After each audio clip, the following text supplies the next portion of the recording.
যারা Windows operating system ব্যবহার করছেন তাদের জন্য খুব চমৎকার একটা কম্পিউটার সিকিউরিটি টুল হলো উইন্ডোজ ডিফেন্ডার, যেটা আসলে উইন্ডোজে বাই ডিফল্ট দেওয়া থাকে। তবে উইন্ডোজ ডিফেন্ডারটাকে আপনার আসলে কনফিগার করে অন রাখতে হবে এবং রেগুলার বেসিস স্ক্যান করতে হবে।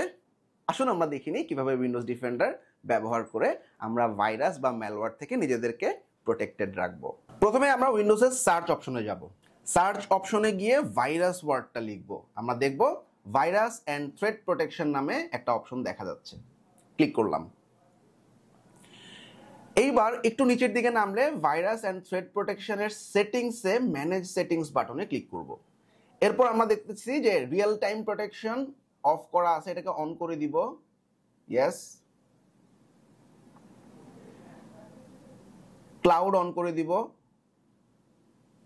অটোমেটিক স্যাম্পল সাবমিশন অন করে দিব। টেম্পার প্রোটেকশন অন করে দিব।